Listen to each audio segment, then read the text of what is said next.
여러분, 동백꽃이 피는 시기가 언제인 줄 아십니까? 겨울에 피는 꽃 그러는데 우리나라에서는 12월 초부터 3월 말 정도까지 이렇게 동백꽃이 핀대요. 요즘 이제 제주도에 예쁘게 동백꽃이 만발하기 시작했다, 이런 소식도 들립니다.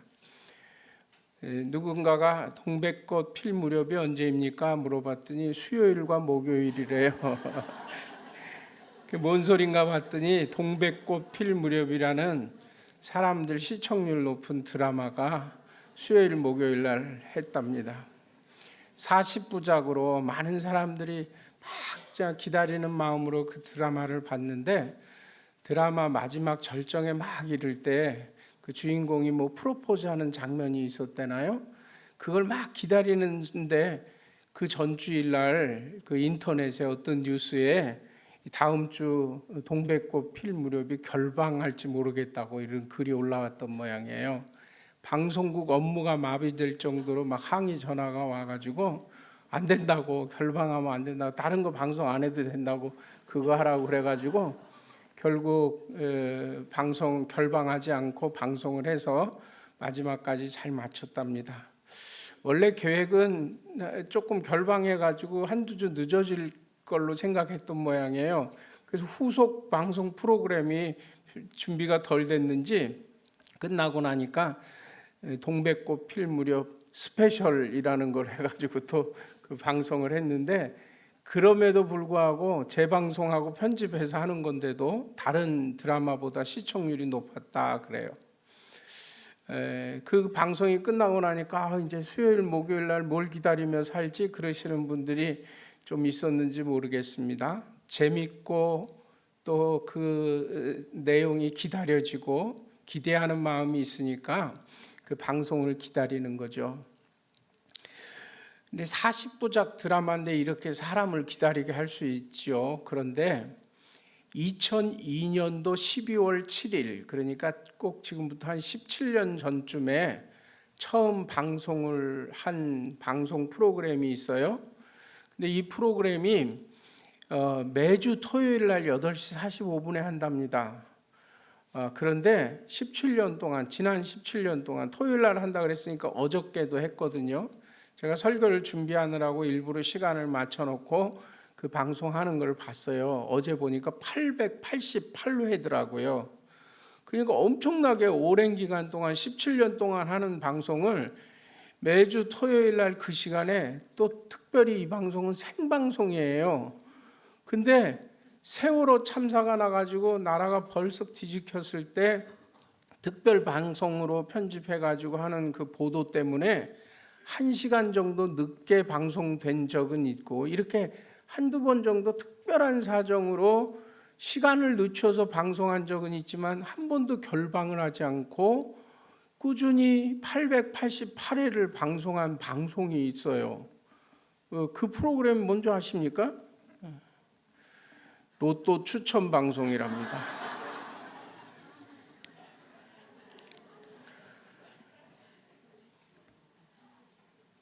로또를 한 장 사놓고 한 주간 동안 꿈을 꾸는 거예요.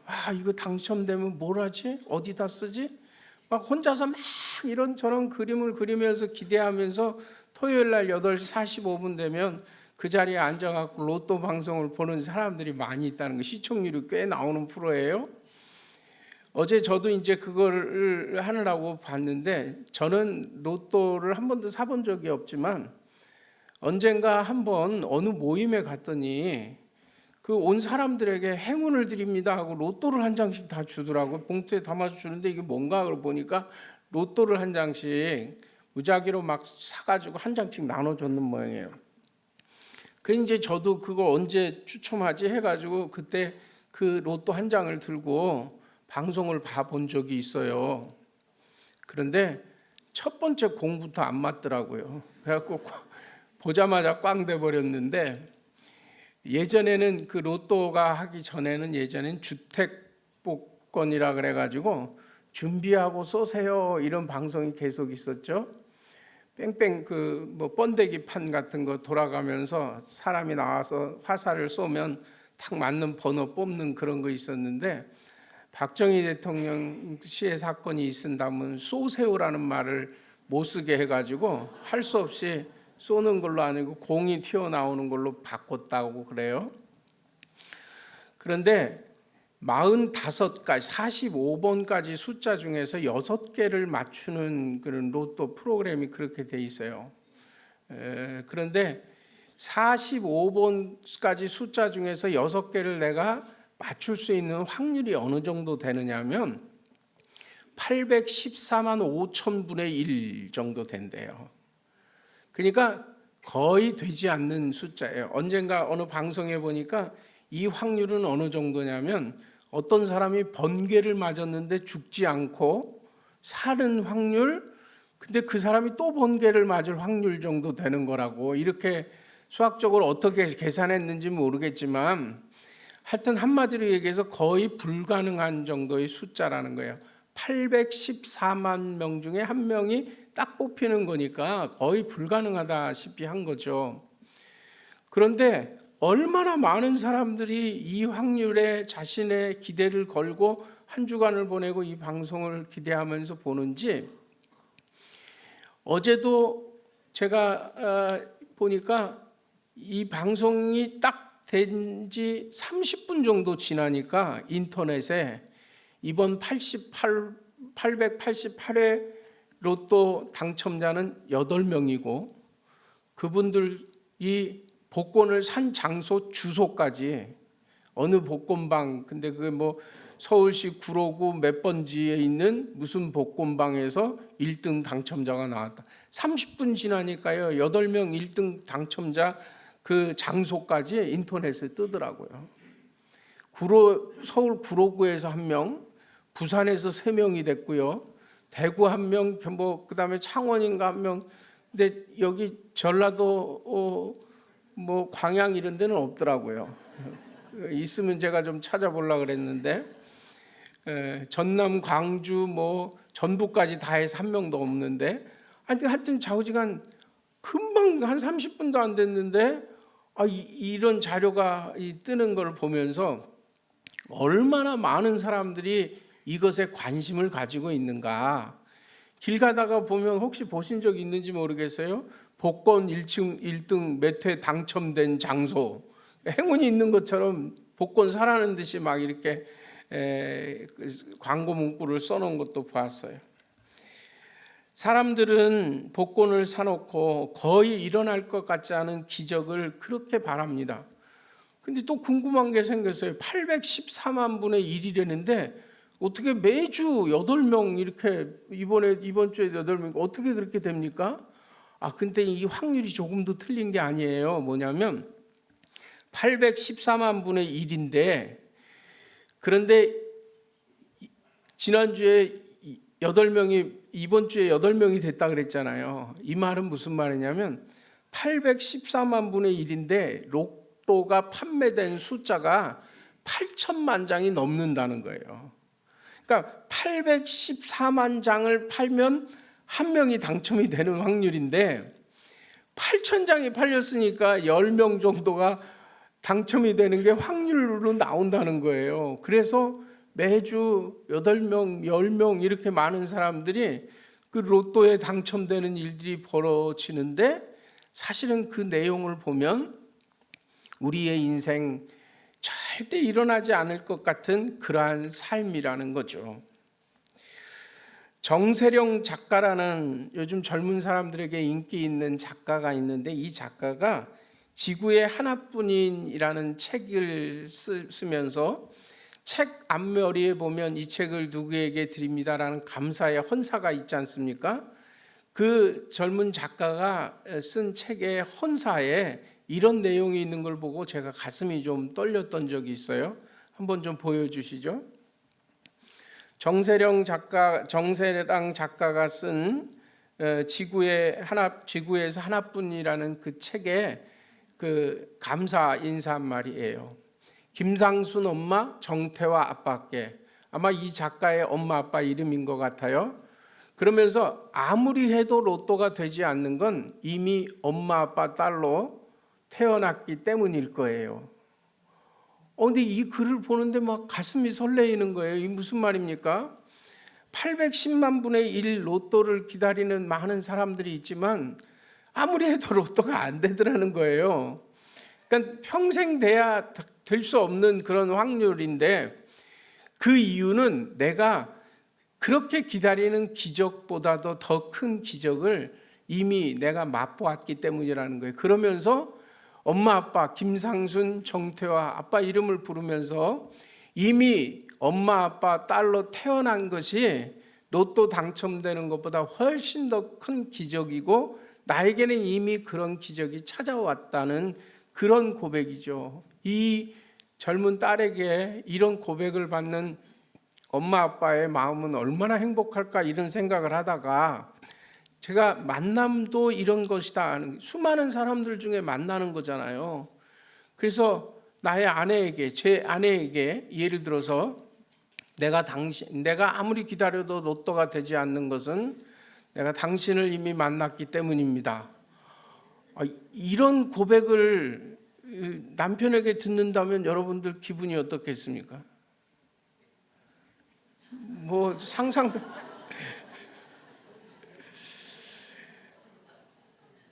우리가 살아가는 모든 삶, 그리고 그 만남이 이미 수많은 사람들 틈바구니 속에서 있을 수 없을 것 같은 기적 같은 만남으로 우리가 받아들일 수 있다면 얼마나 기적 같은, 로또가 당첨되는 것 같이 눈에 번쩍 띄는 기적은 우리 인생에 없을 수 있어요.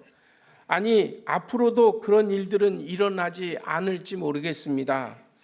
그러나 우리 생에 경험할 수 있는 가장 큰 기적을 이미 이 땅에 태어남과 동시에 우리는 받고 인생을 살아간다는 것입니다.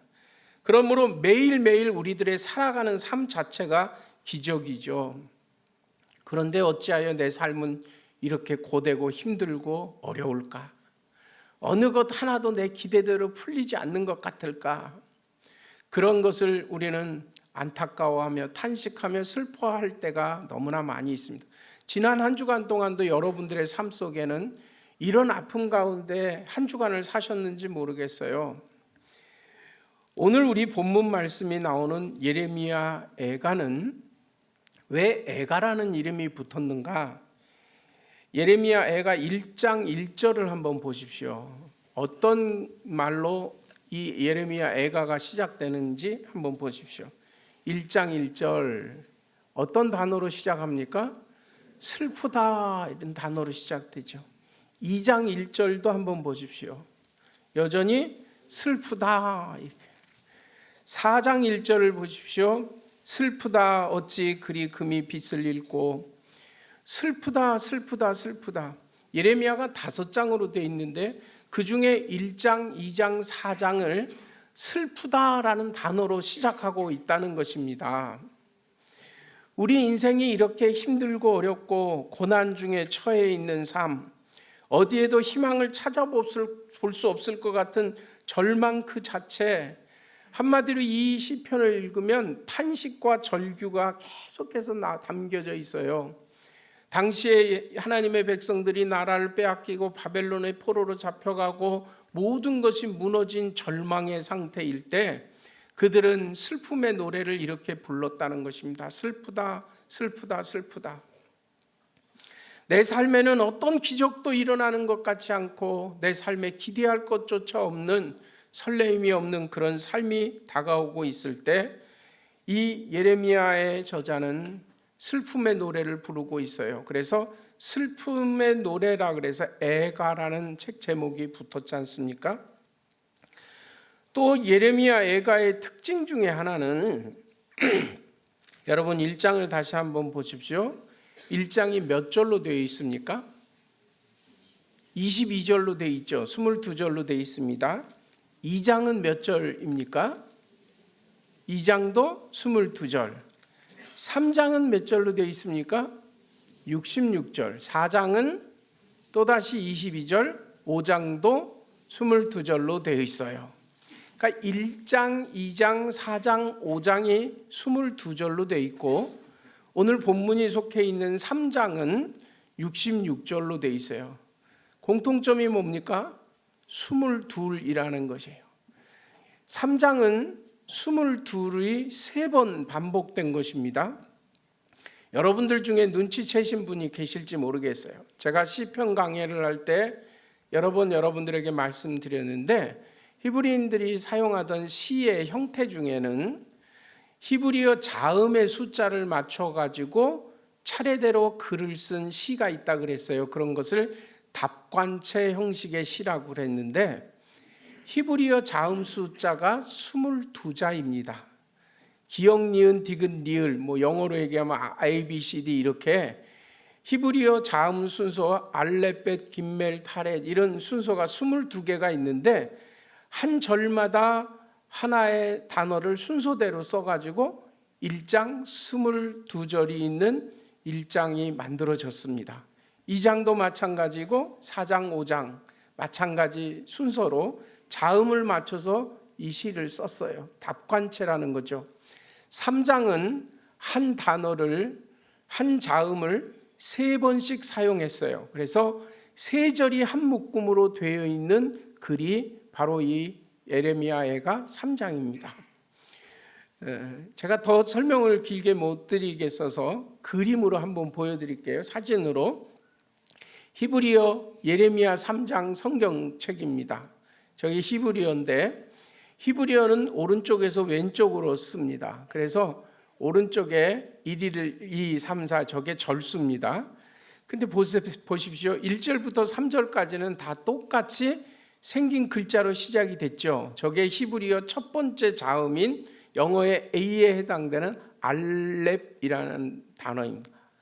그리고 두 번째 벳, 4절부터 6절까지 똑같은 모양의 글자로 시작을 하고 있죠. 66절이 저렇게 3절씩 묶여서 같은 글자로 순서대로 되어 있는 슬픔의 노래라는 거예요. 오늘 본문 말씀에 해당되는 25절부터 27절까지를 한번 보여주십시오. 25절부터 27절까지는 히브리어 9번째 자음이 똑같이 사용되어졌는데, 저곳에서는 단어도 똑같은 글자로 3절이 되어 있어요. 그만큼 중요한 단어인 것 같습니다. 여러분들도 잘 아는 단어예요. 제가 오랫동안 말씀을 전할 때 강조해서 히브리어, 이 정도 히브리어는 여러분들이 좀 기억하고 있으면 좋겠습니다 라고 자주 말씀드렸던 단어입니다. 제가 읽어볼게요. 토부라는 단어예요. 토부. 저 단어가 뭐라 그랬죠? 선하다, 좋다. 오늘 주제, 2020년 주제에 있는 단어입니다. 모두 힘을 내어 선한 일을, 이 선하다는 게 사람이 생각하기에 좋고 의로운 거 이런 게 아니라 하나님 보시기에 좋다 하는 게 선이라고 얘기했죠. 이 토부라는 단어가 가지고 있는 의미가 바로 이것입니다.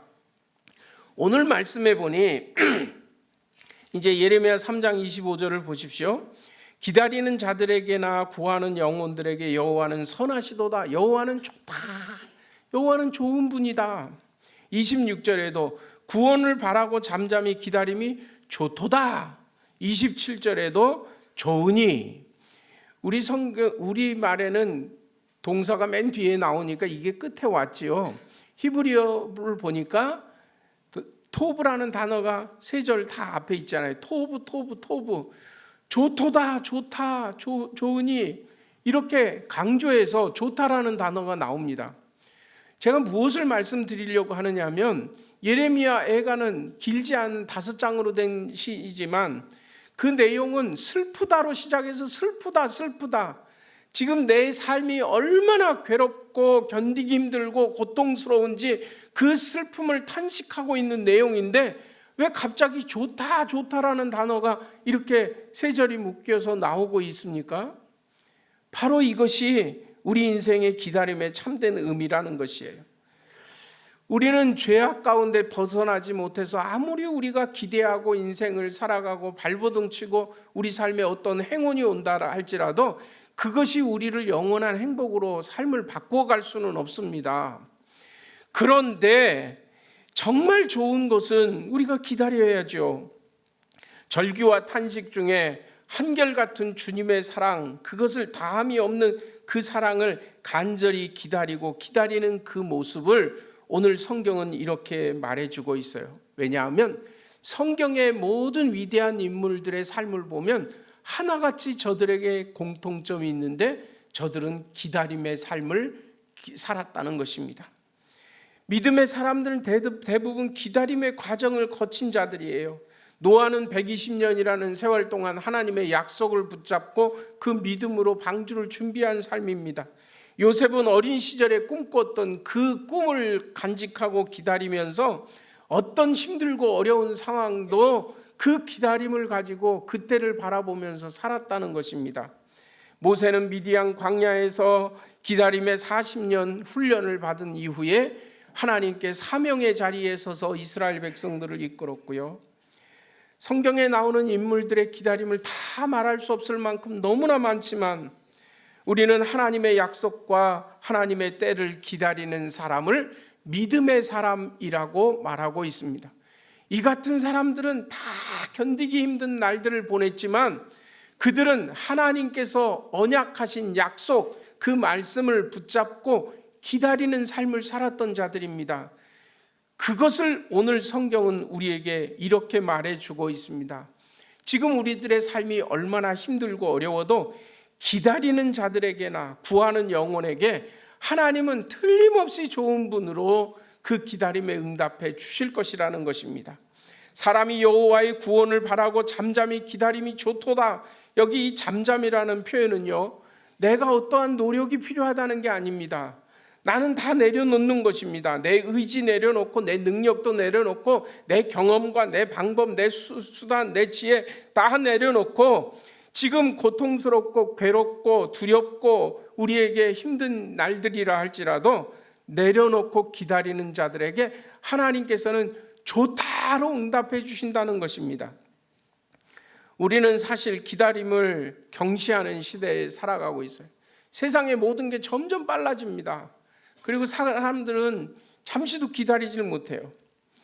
근데 사실 이 말씀을 준비하면서 제목은 제가 기다림이 좋다 해놓고는 아무리 제목을 이렇게 살펴보고 눈으로 봐도 기다림이 좋다랑 나는 굉장히 먼 것 같아요. 제가 이제 말씀 준비하다가 곰곰이 생각해 봤어요. 빨리빨리 근성을 가지고 있는 한국 사람들은 세상에서, 전 세계에서도 빨리빨리 근성으로 아마 손꼽으면 첫째 될 거예요. 그건 유명하지 않습니까? 그런데 저는 가만히 생각해 보니까 우리 한국 사람의 표준보다도 저는 조금 더 기다림을 못하는 사람일 것 같아요.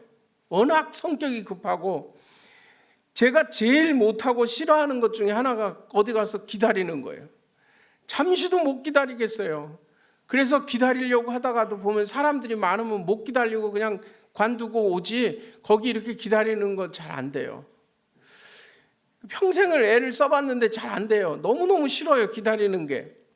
못하겠어요. 그런데 가치 있는 것이라면 어쩝니까? 정말 내게 필요한 것이라면 기다려야지 무슨 재주 있겠습니까?